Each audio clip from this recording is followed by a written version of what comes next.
खुशहाली का दर्पण, जन जन के जीवन की खुशहाली का दर्पण, ये है कृषि दर्शन। ये है कृषि दर्शन, ये है कृषि दर्शन।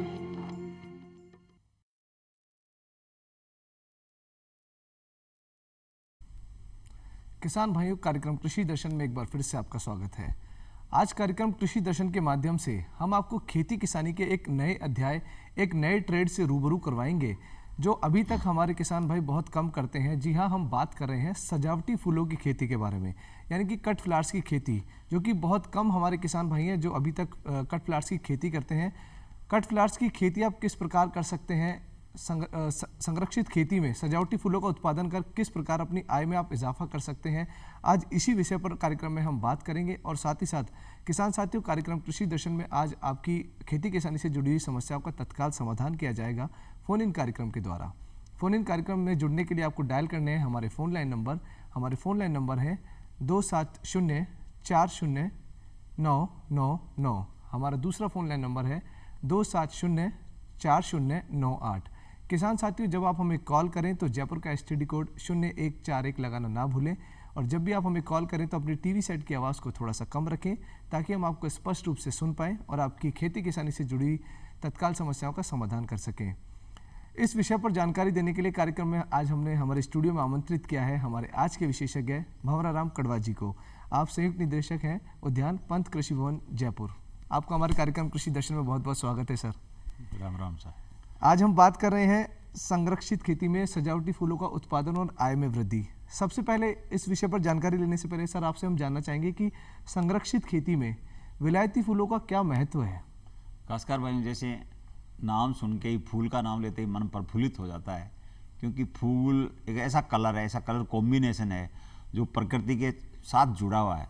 तो इसको खेती को बढ़ावा देने के आज अपना पारिवारिक कोई भी ओकेजन हो, सब में आप देखेंगे कि फूल की आवश्यकता हो गई।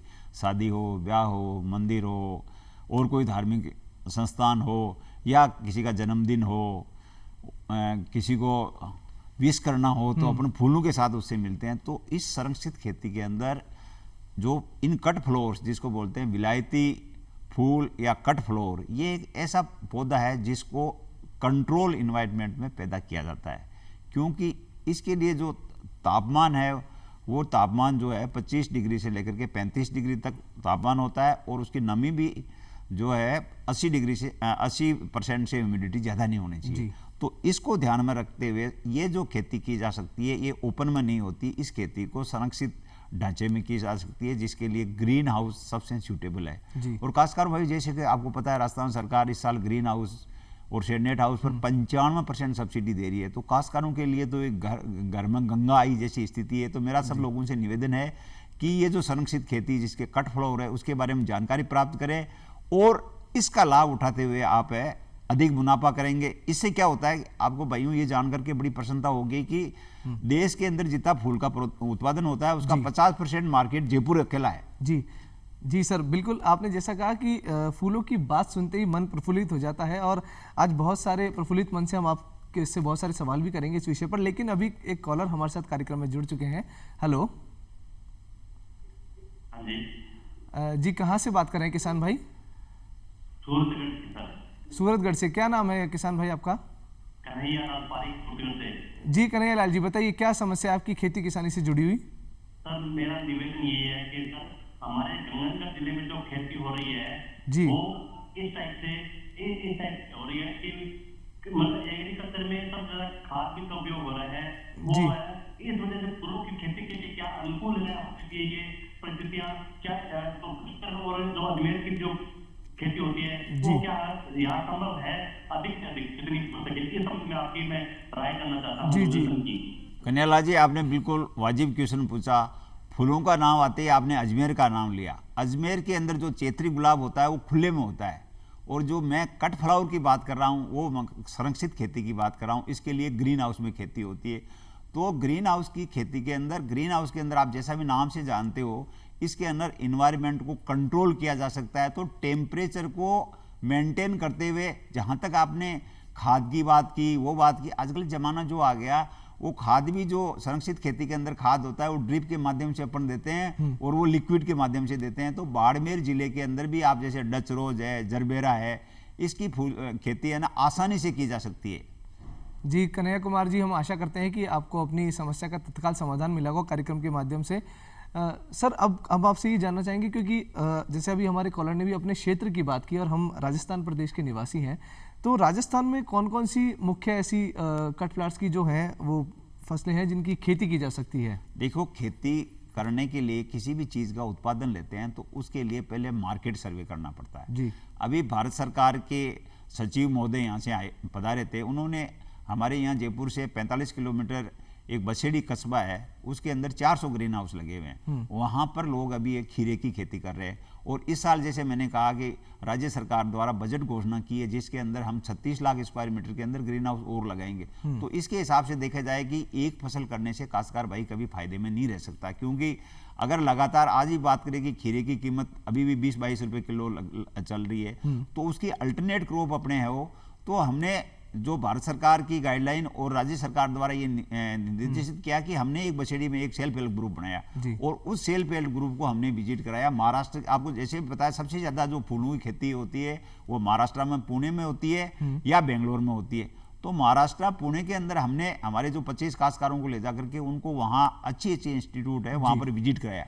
तो वहाँ ये पाया गया कि कुछ फूल यहाँ पर अच्छी तरह हो सकते हैं, जिसके अंदर जैसे मैंने अभी चर्चा की, आपका कट फ्लोर है जिसके अंदर रोजेज है जी सर, जरबेरा है, ऑर्किड है, कार्नेशन है। जी सर, इन श्रेणियों के बारे में भी हम बात करेंगे अभी, और क्लाइमेट के बारे में भी हम बात करेंगे कि कैसा क्लाइमेट चाहिए इनकी खेती के लिए। अभी एक और कॉलर कार्यक्रम में आज हमारे साथ जुड़ चुके हैं। हेलो।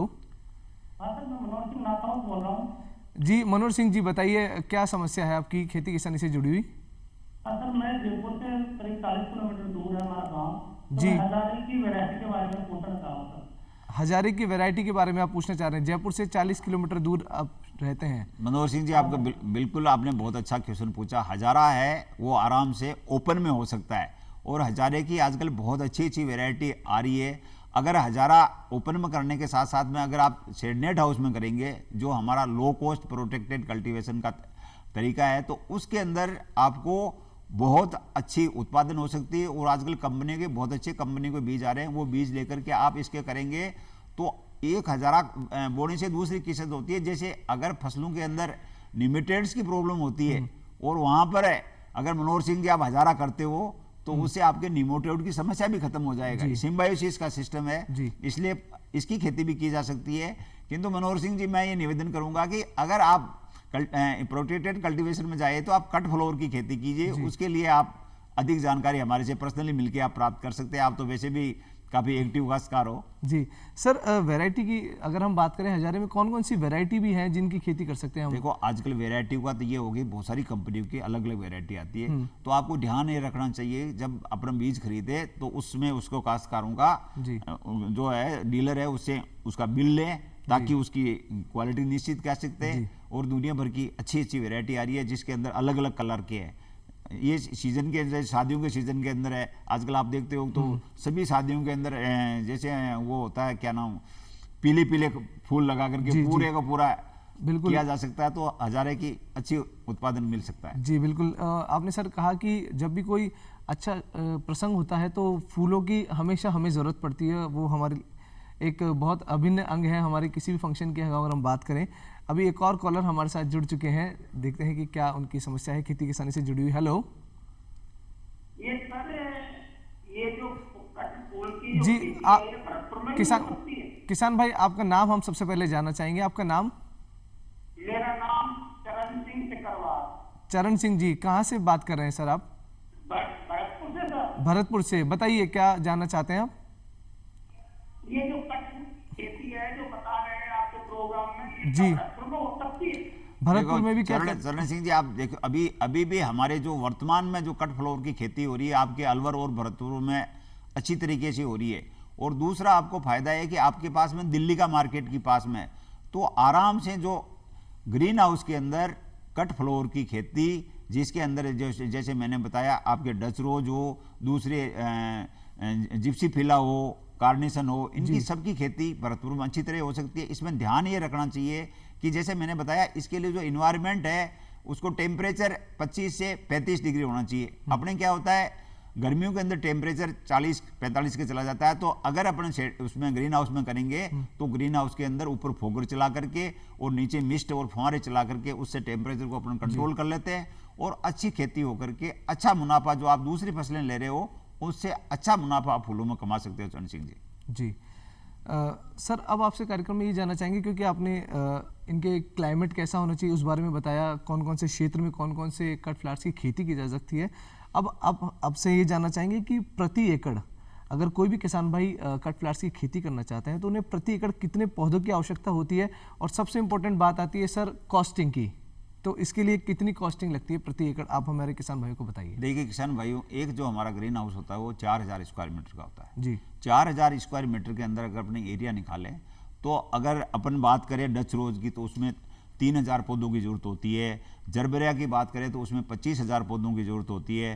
कार्नेशन की बात करें कि क्योंकि कार्नेशन के पौधे पास पास में 10 सेंटीमीटर पर लगते हैं, इसलिए 80000 प्लांट की जरूरत होती है।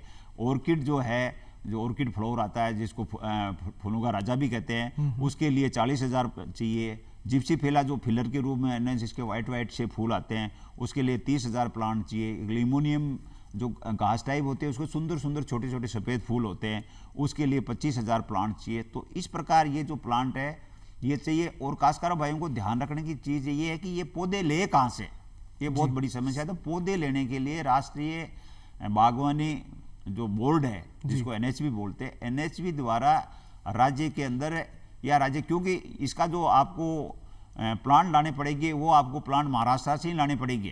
तो नासिक के अंदर और पर्टिकुलरली पुणे के अंदर बहुत सारी कंपनियां हैं जो NHB से रजिस्टर्ड है। उन कंपनियों से आप इनके पौधे ला सकते हैं और यहाँ लगा सकते हो। और आपको ये भी मैं आपको ऐड कर देता हूँ, इसके द्वारा राज्य सरकार द्वारा भी NHM के अंदर सब्सिडी दी है, जिसके अंदर अगर कट फ्लावर की कोई काश्तकार खेती करता है तो उसको 410 रुपये प्रति स्क्वायर मीटर, इसका मतलब 8 से 10 लाख रुपए प्रति एकड़ के अंदर उसको अनुदान, जो ग्रीन हाउस और शेड नेट हाउस पर अनुदान दिया जाता है, उसके अतिरिक्त अनुदान देने से काश्तकार भाई इसका ज़्यादा फायदा ले सकता है।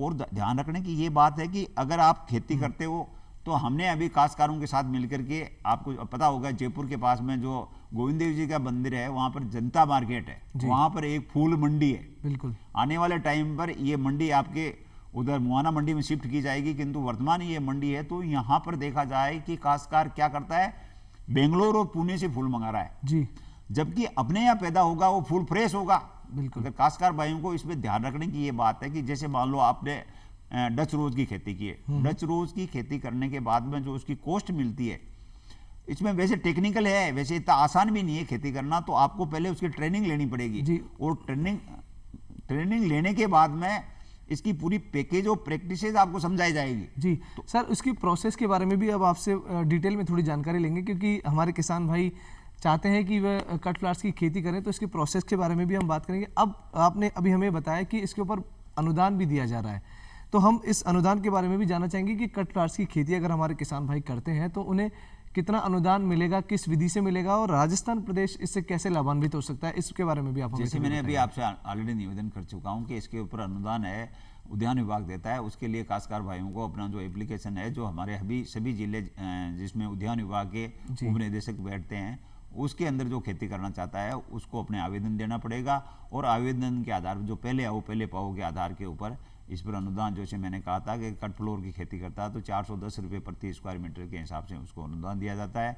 तो काश्तकारों भाइयों ये चीज़ें ध्यान रखने की बात है। जैसे मैं डच रोज की बात कर रहा, डच रोज के अंदर जो पौधा लगता है उसकी पौधे से पौधी दूरी है वो 15 सेंटीमीटर होती है। तो उससे मैंने बताया जैसे 30,000 प्लांट लगते हैं, तो उसको पौधा लगाने के लिए ये जो कट फ्लावर के मैंने जितने भी बताए, इनकी जो उम्र होती है, एक बार अगर काश्तकार भाई प्लांटेशन लगा देता है तो उसकी 3 से 5 साल तक उसकी क्रॉप चलती है जी। तो एक बार सही तरीके से अगर आप रेज बेड, इसमें करना क्या होता है, उठी हुई क्यारियाँ बनानी पड़ती है। उठी हुई क्यारियाँ की अलग अलग पौधे के हिसाब से चौड़ाई होती है, जिसकी 70 सेंटीमीटर से लेकर के 50 सेंटीमीटर तक जो उसकी विड्थ होती है।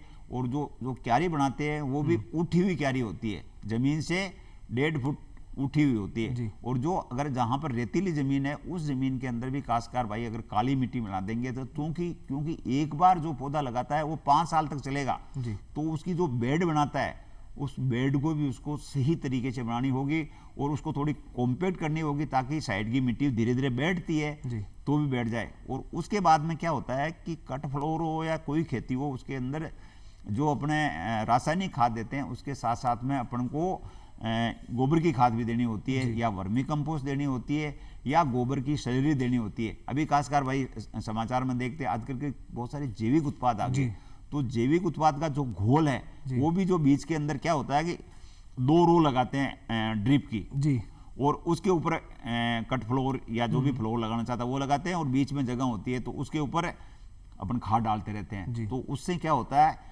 जो ऑर्गेनिक मैटर जमीन के अंदर होता है वो ऑर्गेनिक मैटर मेंटेन होता है। इसमें और तो ठीक है, मैं आपको बताऊं ये जो ऑर्किड है, ऑर्किड का नाम सुना होगा, तो ऑर्किड क्या होता है, इसका जो प्लांट होता है वो 1 साल के बाद में खराब हो जाता है। हाँ, 1 साल के बाद में फूल देना शुरू करता है और ये 7 साल तक चलता है जी। पहले साल उसके मान लो 2 फूल आएंगे, दूसरे साल से जैसे मैंने उसके बाद 40,000 फूल आ रहे हैं और उसके बाद में 8 से 10 फूल एक डाली पर आ जाते हैं। तो इसका अगर इकोनॉमी निकाला जाए जी। तो ये लॉन्ग टर्म के लिए बहुत फायदेमंद है और किसान भाइयों के लिए बहुत इकोनॉमिकल है जी। और मार्केट जयपुर के अंदर इसका उपलब्ध है। जी बिल्कुल, बहुत ज़्यादा सुनने में और प्रचलित ये फ्लावर है ऑर्किड। अब आपने प्रोसेस की बात की, आपने बताया कि किसान भाई किस प्रकार से इसकी खेती कर सकते हैं। अब बात आती है सर कि किसान भाई जब कट फ्लावर्स की खेती करते हैं तो उसका विक्रय कहाँ पे करें, क्योंकि विक्रय करने के बाद ही उन्हें अपने उत्पादन का उचित मूल्य मिल पाएगा। उसकी मार्केटिंग स्ट्रेटेजी क्या होनी चाहिए, मार्केटिंग कैसे करें, इस बारे में भी आप हमें बताइए। देखो खासकर भाई कट फ्लावर का जहाँ नाम आता है आपने देखा होगा ज़्यादातर कट फ्लावर जाता है बुके के रूप में। जी। मान लो 10 फ्लावर का बंच बना देते हैं या 20 फ्लावर का बंच बना देते हैं। तो काश्तकार भाई क्या करते हैं, जब बंच बनाते हैं तो सुबह जब जो मैं कहता हूँ कि अगर फ्लावर काटना होता है तो उसकी जो तोड़ने का काम होता है, कट करने का काम है, या तो सुबह करना चाहिए या शाम को करना चाहिए ताकि अगर दिन में तापमान हो तो वो पौधा मुरझाए नहीं जी। और जो ही काटा जाता है उसको पानी की जो बकेट होती है, बाल्टी होती है, उसमें थोड़ा थोड़ा पानी रख करके उसमें रख दिया जाता है और फिर उसके बाद में उसका क्लासिफिकेशन करते हैं या श्रेणीकरण करते हैं। उसमें अलग अलग साइज के ब्रांचें अलग छांट लेते हैं जी। तो लंबी होती है उसका लंबा ब्रांच बन जाता है, छोटी होती है तो जो जितनी लंबी साइज का फ्लावर होगा उसके ज़्यादा पैसे बटेंगे। जी, जी। और वो क्या करते हैं उसको पानी में रख लेते हैं। पानी में रख करके ज़्यादा इसके अंदर, वैसे तो अगर आप कट फ्लावर करते हो, एक्सपोर्ट करते हो, तो उसके लिए तो आपको कोल्ड चेन मेंटेन करना पड़ता है। कोल्ड चेन मेंटेन करना मतलब है फूल तोड़ते ही आपको उसको कोल्ड हाउस में रखना पड़ेगा। 10-12 घंटे रखते हैं, उसके बाद में फूल फ्रेश होता है और फिर उसको काट करके उसके बंडल बना करके उसको एक्सपोर्ट करते हैं। किंतु मेरा ये निवेदन ये है कि अगर अपन श्रेणीकरण करके छांट के लगाएंगे तो बहुत अच्छे अपन को उसको अपने उत्पाद का अच्छा भाव किसान भाइयों को मिलेगा। जी भवनाराम जी, समय की थोड़ी को कमी देखते हुए लेकिन फिर भी बहुत सारी महत्वपूर्ण जानकारी आपने हमें दी है कि कट फ्लावर्स की खेती किस प्रकार किसान भाई कर सकते हैं, अपनी आय में इजाफा कैसे कर सकते हैं, इस बारे में आपने कार्यक्रम में आज हमें बताया। किसान साथियों, हम आशा करते हैं कि आज का कार्यक्रम आपको पसंद आया होगा। आप कार्यक्रम से जुड़ना चाहते हैं या कार्यक्रम के प्रति आपके हैं कोई सुझाव तो आप पत्रों के माध्यम से हमसे जुड़ सकते हैं। हमारा पता है कृषि दर्शन, डीडी राजस्थान, दूरदर्शन केंद्र, झालाना डूंगरी, जयपुर। सर, आप हमारे कार्यक्रम कृषि दर्शन में पधारे और किस तरह से एक नए अध्याय के बारे में, खेती किसानी में एक नए नवाचार के बारे में आपने हमें बताया, हमारे किसान साथियों को इसके प्रति जागरूक किया। कार्यक्रम में पधारने के लिए सर और इतनी महत्वपूर्ण जानकारी देने के लिए आपको बहुत बहुत धन्यवाद। नमस्कार सर।